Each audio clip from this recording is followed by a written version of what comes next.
ये एग्जांपल में हम नॉर्मल डिस्ट्रीब्यूशन यूज़ करके प्रोबेबिलिटी का एक रिवर्स कैटेगरी का एग्जांपल सॉल्व करने वाले हैं। Reverse category in the sense कि जनरली प्रोबेबिलिटीज़ में क्या होता है कि सेवरल डेटाज आपको दे दिया जाता है ना, एक्स का, और पूछते हैं कि एक्स की ए वैल्यू के लिए प्रोबेबिलिटी क्या होगी या एक्स की और कोई वैल्यू के लिए प्रोबेबिलिटी क्या होगी।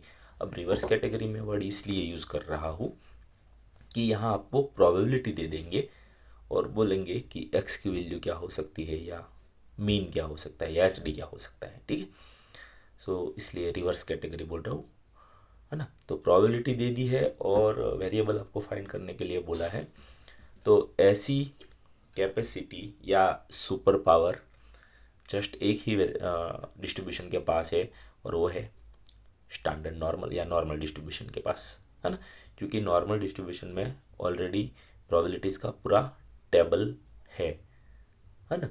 सो प्रोबेबिलिटिकल वैल्यू दी है और कोई भी डिस्ट्रीब्यूशन नहीं बोला है तो भी हमें नॉर्मल ही यूज़ करना पड़ेगा। ठीक है, तो डेप्थ में डिस्कशन करने से पहले हाँ, अभी तक अगर आप लोगों ने चैनल को सब्सक्राइब नहीं किया है तो सब्सक्राइब ज़रूर कर लेना। ओके ओके, सो यहाँ क्वेश्चन क्या है वो पढ़ते हैं पहले।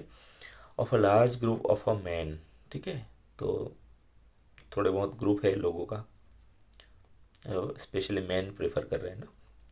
Okay, 5% are under 60 inches in height, यानी कि वो जो ग्रुप ऑफ मैन है उसमें हम हाइट मेजर कर रहे हैं, वो भी इंचेस में। ठीक है, तो ये जनरल ऑब्जर्वेशन ये बता रहा है कि जिसकी हाइट अंडर 60 इंचेस का मतलब क्या होगा, 60 इंचेस या 60 इंचेस से कम जिसकी हाइट है, ऐसे 5% लोग हैं। ठीक है, ओके। और दूसरा ऑब्जर्वेशन क्या बता रहा है, and 40% are between 60 to 65 inches, यानी कि 60 इंचेस से लेके 65 इंचेस तक जिसकी हाइट होगी, ऐसे कितने लोग हैं, 40%। ठीक है, ये दो इंफॉर्मेशन हमारे पास है। अब यहाँ बोल दिया है assuming a normal distribution, but अगर यहाँ नहीं भी बोला होता तो भी हमें नॉर्मल डिस्ट्रीब्यूशन ही यूज़ करना पड़ता, क्योंकि यहाँ परसेंटेज दिया है यानी कि प्रोबेबिलिटी दे दी है और वेरिएबल ऑब्वियसली फाइंड करना होगा, और ऐसा super power just normal distribution के पास ही है। ठीक है, सो अगर यहाँ नहीं बोला होता तो अभी हम नॉर्मल ही यूज़ करते, बट यहाँ बोल दिया है। अब फाइंड क्या करना है, find the mean and standard deviation of the distribution. ठीक है, तो इनफैक्ट कुछ भी एक्स पूछा है या ये पूछा है तो कुछ भी है, सब मिल जाएगा। ओके, सो पहले जो डेटा दिया है उसको हम सिंबॉलिकली लिख देते हैं। ठीक है, सो यहाँ हमारा रैंडम वेरिएबल जो एक्स है वो क्या है, height, height of a man, या जस्ट हाइट ही लिख देते हैं। ठीक है, एक्स है वो रैंडम वेरिएबल है, height of a man. Okay, and normal distribution follow कर रहा है ना, नॉर्मल डिस्ट्रीब्यूशन फॉलो कर रहा है, यानी कि जेड में जाना पड़ेगा, और उसके लिए क्या सपोजिशन लगेगा ये भी हमें पता है ना, Z is equal to X minus mu by sigma, ये कॉमन सपोजिशन है, ये हमें पता है। ओके ओके, सो फर्स्ट दो सेंटेंस में जो इन्फॉर्मेशन दी है ना उसको पहले मैं सिम्बोलिकली जस्ट दिख रहा हूँ, ध्यान से देखना, है ना।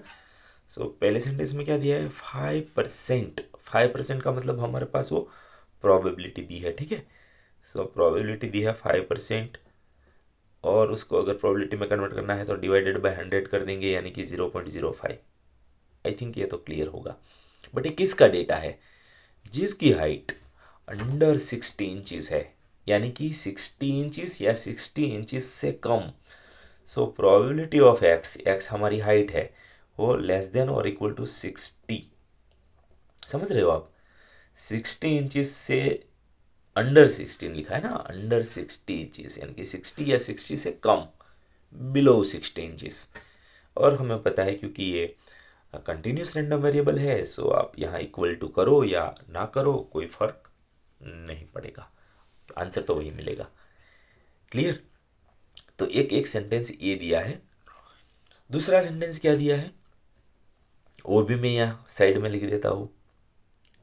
एंड दूसरा सेंटेंस ये दिया है कि 40% आर, सो 40% का मीनिंग क्या होगा वो भी मैं यहाँ लिख देता हूँ। 40% या फिर प्रोबेबिलिटी में वो उसको हम बोलेंगे 0.40, 40 को डिवाइडेड बाय 100 कर देंगे, ठीक है।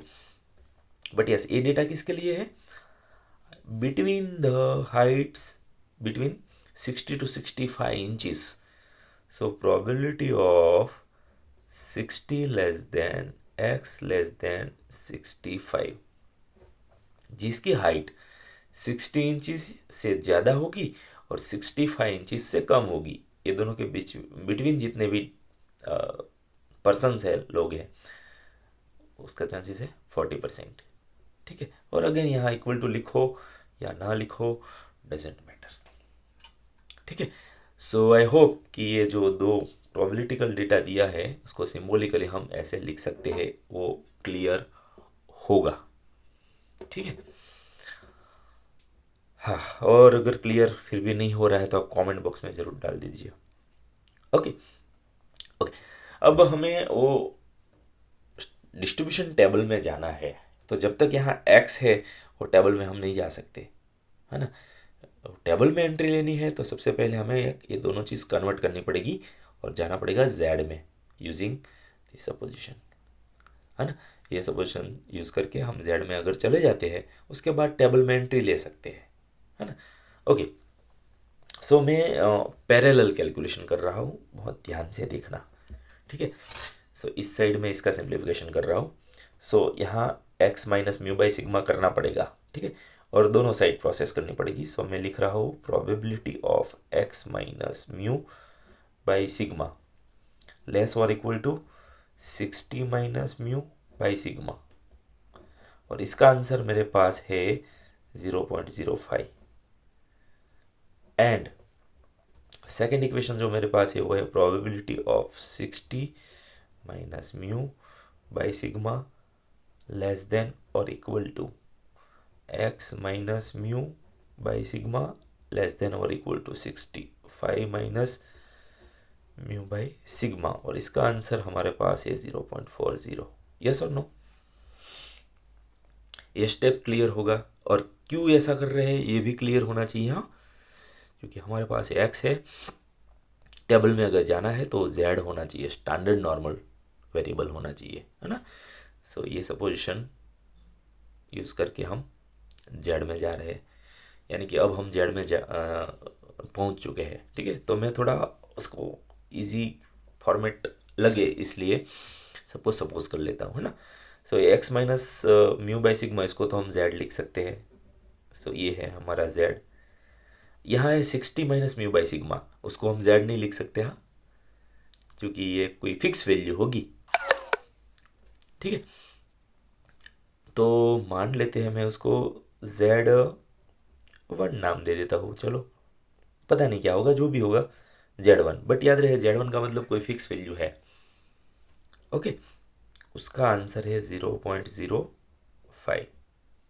एंड या हर वक्त एंड नहीं लिखना है तो हम पार्टीशन भी कर सकते हैं, ऐसे ऐसे पार्टीशन कर देना है, ओके, ठीक है। यहाँ सिंप्लीफिकेशन करना है तो यहाँ ये 60 माइनस म्यू बाई सिग्मा, ये दोनों टर्म सेम है, और यहाँ मैंने उसको z बोला है तो यहाँ z1 बोला है, तो यहाँ भी ये मेरा z1 ही है, ठीक है ना, क्योंकि दोनों सेम है। तो यहाँ z1 है तो ये भी z1 ही हो गया। अब x minus mu by sigma, उसको तो हम z लिख सकते हैं क्योंकि वो वेरिएबल है, और यहाँ 65 माइनस म्यू बाई सिग्मा, उसको हम z नहीं लिख सकते क्योंकि ये भी कोई फिक्स नंबर होगा, क्या होगा वो तो नहीं पता, बट उससे तो अलग होगा, है ना। अब इसको हमने z1 बोला है तो ऑब्वियसली उससे कुछ डिफरेंट मिलेगा, नाम दे देते हैं z2, हमें पता नहीं है क्या होगा बट अलग होगा, इसलिए z2 बोल देते हैं 0.40। आंसर तो हमें पहले से पता है, ठीक है। तो याद रहे हमने यहाँ दो सपोजिशंस लिए हैं, z1 किसको बोला है 60 माइनस म्यू बाई सिग्मा को, और z2 किसको बोला है 65 माइनस म्यू बाई सिग्मा को, ठीक है। और इसका यूज़ हम करेंगे आगे सिंप्लीफाई करने में। ओके, सो डिक्लेयर नहीं कर रहा हूँ मैं, हो सके तो आप साइड में डिक्लेयर भी कर सकते हो कि Z1 क्या है, Z2 क्या है। ओके, ठीक है। अब देखो, स्टैंडर्ड नॉर्मल डिस्ट्रीब्यूशन टेबल है हमारे पास, उसमें से हमें ढूंढना होगा कि 0.05 है कहाँ,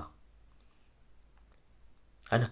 वो अगर हमें मिल जाता है तो Z1 मिल गया, है ना।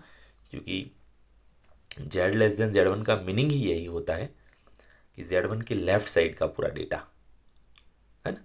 और लेफ्ट साइड का पूरा डेटा तो टेबल देता है हमें। ओके, अब यहाँ थोड़ा कन्फ्यूजिंग होगा, बट वो पार्ट में हम बाद में जाएंगे, पहले ही इसको तो और क्लियरिटी के लिए मैं थोड़ा ग्राफ भी बना देता हूँ, इससे और क्लियर हो जाए। ठीक है, सो यस, अब मान लेते हैं Z1 यहाँ है, यहाँ है, पता नहीं कहाँ होगा, मान लेते हैं हमारा Z1 यहाँ है, मे भी पॉजिटिव नेगेटिव कहाँ भी हो सकता है, पता नहीं। तो मैं मान देता हूँ Z1 हमारा यहाँ है, तो Z<Z1 का मतलब Z1 से लेफ्ट साइड का पूरा डेटा चाहिए, है। अब आपको क्वेश्चन ये भी हो सकता है कि मैंने Z1 यहाँ क्यों लिया, यहाँ क्यों नहीं लिया, है ना। तो यहाँ आंसर देखो, प्रोबेबिलिटी का आंसर देखो, 0.05 यानी कि 5% है। और ये जो मिडल लाइन है ना, वहाँ तो 50% हो जाता है। सिमेट्रिक ग्राफ होता है ना, वो आपको पता होगा, आधा ग्राफ यहाँ ख़त्म हो जाता है, यानी कि 50% यहाँ ख़त्म हो जाता है। तो ऑब्वियसली इससे आगे जाएंगे तो 50, 60, 70, 80% होगा, है ना। और यहाँ हमारा आंसर 5% है, तो ये लाइन से इस साइड आने का तो कोई चांसेस ही नहीं है ना। तो ये Z1 जो भी होगा लेफ्ट साइड ही होगा, सो मान लेते हैं यहाँ है, ठीक है। और लेस देन का डेटा हमें चाहिए, Z<Z1, इसका लेफ्ट साइड का डेटा वो टेबल में से मिलेगा, है ना। तो जस्ट हमें टेबल में से देखना है कि 0.05 कहाँ है, वो देख लो, तो उसके रिगार्डिंग जो Z की वैल्यू मिलेगी वही होगा हमारा Z1। Clear, okay. सो अब हमें टेबल यूज़ करना पड़ेगा, ठीक है। और आई थिंक आप सब लोगों के पास स्टैंडर्ड डिस्ट्रीब्यूशन का टेबल है, मैं जस्ट यहाँ ओपन कर देता हूँ।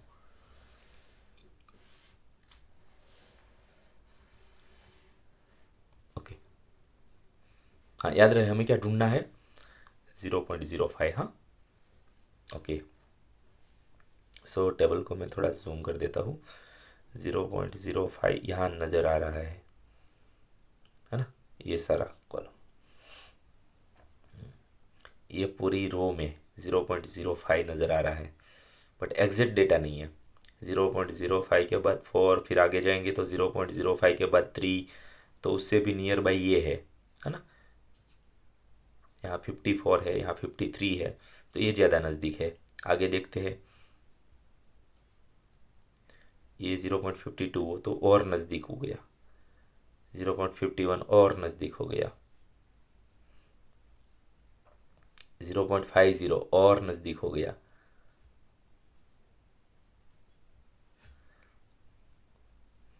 और 0.49 ये भी नज़दीक है, बट अभी यहाँ कन्फ्यूज़न होगा ना, 0.5 से ये ज़्यादा नज़दीक है या ए, अप्रोक्स गैप सेम लग रहा है, ठीक है। तो यहाँ आप लोगों के पास दो ऑप्शन है, या तो आप इसके साथ जा सकते हो या फिर इसके साथ जा सकते हो, और अगर गैप सेम दिखाई दे रहा है तो दोनों की एवरेज ले लो, मिड वैल्यू, ठीक है। तो पहले हम देख लेते हैं कि 1 डेसिमल तक Z की वैल्यू क्या मिलेगी, तो वो मिलेगी यहाँ से, हाँ, 1 डेसिमल तक Z की वैल्यू क्या मिलेगी, -1.6। अब रेफरेंस के लिए मैं यहाँ लिख देता हूँ -1.6, ठीक है, जस्ट फॉर रेफरेंस रफली। ओके, हाँ, -1.6, फिर से वहाँ चले जाते हैं हम, जो वैल्यू हमने सिलेक्ट की थी, यस, ये दोनों वैल्यू। बट यस, अभी कन्फ्यूज़न लग रहा है कि इसको माने सबसे नज़दीक या इसको माने, क्योंकि गैप ऑलमोस्ट सेम है, आप कैलसी से वेरीफाई कर सकते हो। तो मैं ये करता हूँ कि इसको भी नहीं, इसको भी नहीं, दोनों की एवरेज मिड वैल्यू ले लूँगा, ठीक है। ये दोनों की एवरेज, ऊपर देखते हैं सेकंड डेसिमल क्या बन रहा है दोनों के लिए, ठीक है। और वो दोनों का मिड में पिकअप करूँगा, ठीक है। सो यस 0.04 एंड 0.05, तो मैं 0.04 भी नहीं लिख रहा हूँ, 0.05 भी नहीं लिख रहा हूँ, बट ये दोनों को मिड वैल्यू क्या होगी 0.45। आई थिंक आई समझ, आप लोग समझ गए होंगे, ये दोनों की एवरेज 0.45 नॉर्मल सी एवरेज है, कैलसी यूज़ करके भी आप फाइंड कर सकते हो 0.45। तो यहाँ -1.6 था और 0.045, हाँ याद रहे 0.45 नहीं 0.045। सो उसके साथ ऐड करेंगे तो -1.6 तो था, 0.045 लिखेंगे तो ऐसा होगा हमारा z -1.645, है ना। अब ये वैल्यू का सिलेक्शन कैसे हुआ, आई होप समझ में आ गया होगा। ठीक है, तो जस्ट मैं यही फॉर्मूला फिर से लिख रहा हूँ। सो probability of z less than और इक्वल टू, अभी z1 क्या होना चाहिए वो हमने टेबल में से देख लिया, -1.645 अगर हम ले रहे हैं तो उसका आंसर नियर बाय 0.05 होगा। क्लियर है ना। और in case of any doubt comment box में आप लिख सकते हो। ओके, अभी जो प्रोसीजर यहाँ की थी सेम प्रोसीजर यहाँ करनी है ना। सो टेबल बाद में पहले हम थोड़ा सिंप्लीफाई कर देते हैं इसको। ओके, सो पहले तो इसका मीनिंग समझो आप, है ना, क्योंकि यहाँ स्ट्रिप है, गैप है ना, और Z1 तो हमें मिल ही गया है, समझ रहे हो ना, Z1 की वैल्यू हमें मिल गई है तो वो हम यहाँ डाल भी सकते हैं। देयरफॉर प्रोबेबिलिटी ऑफ Z1 की जगह है -1.645 लेस देन और equal to Z, less than और इक्वल टू Z2 क्या है नहीं पता, हाँ, इक्वल टू 0.40। अब यहाँ भी हमें ग्राफिकल नोट कर देते हैं, है ना, कि फाइंड क्या करना होगा या नेक्स्ट स्टेप में कैसे लिखना है, वो ग्राफ से ही जजमेंट मिलेगा। तो अगेन मैं यहाँ थोड़ा सा ग्राफ बना देता हूँ, ये नॉर्मल डिस्ट्रीब्यूशन का ग्राफ है। अभी Z1 की वैल्यू नेगेटिव मिली है, सो मुझे पता है कि Z1 यहाँ कहीं होगा, Z1। ओके, अब Z2 जरूरी नहीं है कि वो पॉजिटिव ही हो सकता है यहाँ भी हो, बट उसी के राइट साइड होगा, क्योंकि ये देखो बाउंड्री देखो ना, तो अपर बाउंड्री ये है और लोअर बाउंड्री ये है, तो ये नंबर से तो ऑब्वियसली Z बड़ा है और उससे भी Z2 बड़ा है, और बड़े का मतलब होगा राइट साइड, तो Z2 कहीं ना कहीं राइट साइड होगा। सो यहाँ भी हो सकता है, यहाँ भी हो सकता है, बट मुझे पता नहीं, मैं अप्रोक्सी यहाँ लिख देता हूँ, मुझे तो जस्ट अप्रोक्सीमेशन ही चाहिए, है ना, एग्जैक्ट तो बाद में पता चलेगा। सो मान लेते हैं Z2 यहाँ है, ठीक है। तो ये क्वेश्चन इनइक्वालिटी के हिसाब से मुझे ये दोनों, ये Z1 एंड Z2 के बीच का एरिया चाहिए, यानी कि ये पूरा एरिया मुझे कैलकुलेट करना है ना। तो पिक्चर से क्लियर हो गया कि मुझे क्या चाहिए।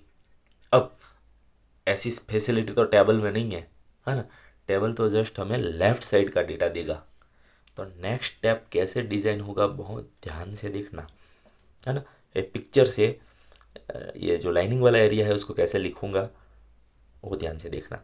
तो मुझे क्या करना है, Z2 के लिए प्रोबेबिलिटी लेस देन Z2 मैं फाइंड कर लेता हूँ पहले, probability of Z less then Z2, है ना। इसका मतलब क्या होगा कि Z2 के लेफ्ट साइड का पूरा एरिया, यानी कि ये जो लाइनिंग है वो भी आ जाएगा, और इसको मैं डॉट कर देता हूँ, ये डॉट भी आ जाएगा लेस देन में, जबकि मुझे डॉट तो चाहिए नहीं, मुझे तो जस्ट लाइनिंग वाला चाहिए, है ना। तो Z लेस देन Z2 में दोनों पार्ट आ जाएगा, तो ऑब्वियसली मुझे ये पार्ट निकालना पड़ेगा डॉट, और वो क्या है less than Z1। So probability Z less then Z1 को निकालना पड़ेगा, है ना। तो ये स्ट्रिप ही मिलेगी, और उसका आंसर तो मुझे पहले से पता है। आई होप कि ये स्टेप क्लियर होगा, ठीक है। पूरा जजमेंट हम पिक्चर पे से ले रहे हैं, ठीक है। ओके, अब Z लेस देन Z1 उसका डेटा तो ऑलरेडी हमारे पास पहले से है, probability of z less then z1, तो इसके आंसर तो हम लिख सकते हैं 0.05।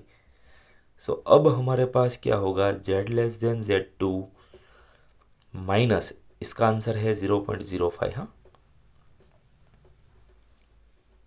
और इसको माइनस है उसको साइड ट्रांसफ़र अगर कर रहे हैं तो z लेस देन z2 होगा क्या, 0.45, और ये माइनस है वो प्लस हो जाएगा। ठीक है, सो 0.40 की जगह हो जाएगा 5, है ना, 0.40 प्लस 0.05, दोनों का एडिशन करना है। ठीक है, और यहाँ जैसे ही हमने z1 की वैल्यू निकाली थी, सेम तरीके से यहाँ हम z2 की वैल्यू भी निकाल सकते हैं यूजिंग स्टैंडर्ड डिस्ट्रीब्यूशन का टेबल, है ना। तो अभी हमें टेबल यूज़ करना है और देखना है कि 0.45 कहाँ है। ऑब्वियसली एग्जैक्टली ये फिगर तो नहीं मिलेगा, बट इसके नियर बाय फिगर मिलेगा, है ना। तो यहाँ आपके पास चॉइस है और करेक्ट आंसर फाइंड करना है। तो जो नियर बाय दो आंसर्स मिल रहे हैं उसका एवरेज सेट कर दो, है ना। सो चलो फिर से स्टैंडर्ड नॉर्मल डिस्ट्रीब्यूशन का टेबल यूज़ करते हैं। ओके, अब बट इस वक्त हम ढूंढ रहे हैं 0.45। ओके, सो 0.4, ये 4 तो आ गया, 5 चाहिए, यस यहाँ दिखाई दे रहा है, देखो 0.45, है ना। 0.45 वाले दो डिजिट दिखाई दे रहे हैं, तो 45 के बाद यहाँ 6 है, 45 बाद यहाँ 2 है, तो ये ज़्यादा नज़दीक हो गया। बट उससे भी थोड़ा आगे जाएंगे तो 0.4482 है, तो वो भी 0.45 से नज़दीक ही होगा। यानी कि ये दोनों दोनों जो डिजिट्स दिखाई दे रहे हैं वो 0.45 से नज़दीक ही है। सो अगेन करेक्ट आंसर, आप ए भी ले सकते हो, प्रॉब्लम नहीं है, आप इसके साथ भी जा सकते हो। बट अगर एक्यूरेट आंसर चाहिए तो हम क्या करेंगे, उसकी एवरेज। तो उसके लिए पहले 1 डेसिमल तक जो देख लेते हैं z क्या बनेगा। ठीक है, 1 डेसिमल तक z क्या बनेगा, -0.1। सो रफली मैं यहाँ थोड़ी देर के लिए लिख देता हूँ -0.1, 1 डेसिमल। ठीक है, ओके, फिर से चले जाते हैं, हमारा सिलेक्शन कहाँ था, ये दोनों का हमारा सिलेक्शन है ना। अब ऊपर से देखना पड़ेगा कि सेकंड डेसिमल क्या बनेगा। Yes, 0.02 and 0.03। आप 2 के साथ जा सकते हो, 3 के साथ भी जा सकते हो, हाँ। बट मोर एक्यूरेट आंसर के लिए हम दोनों की एवरेज सेट कर देंगे, और एवरेज क्या होगी ये दोनों की, 0.025, यस, है ना, 0.025।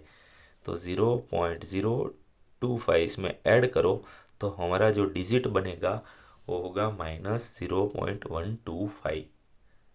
आई होप ये डिजिट हमने कैसे सिलेक्ट किया वो समझ में आ गया होगा। ठीक है, तो यहाँ इसका मतलब ये होगा कि probability of z less then -0.125 अगर हम देख रहे हैं तो उसका आंसर 0.45 हो सकता है। अब टेबल की ज़रूरत नहीं है। ओके, अब जस्ट मैच करो, है ना, या फिर हमने जो z1 z2 सपोज किया था उसको रिटर्न ले लेते हैं। ठीक है, सो मैं थोड़ा अप साइड कर देता हूँ।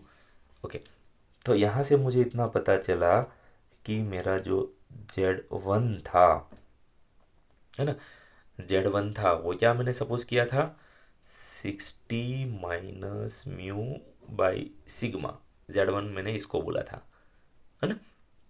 बट बाद में पता चला कि z1 की वैल्यू तो ये है, -1.645 मिली। सिमिलरली यहाँ यहाँ से मुझे इतना पता था कि z2 मैंने किसको सपोज किया था, इसको मैं क्लोज कर देता हूँ।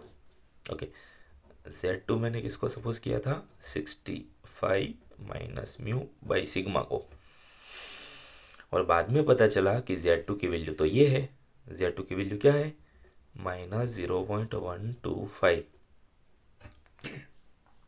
ये दोनों आई होप क्लियर होगा। ठीक है। अभी जस्ट मैं क्या कर रहा हूँ, 60 को इसको बाईपास कर देता हूँ, अभी सिग्मा को साइड ट्रांसफर कर देता हूँ।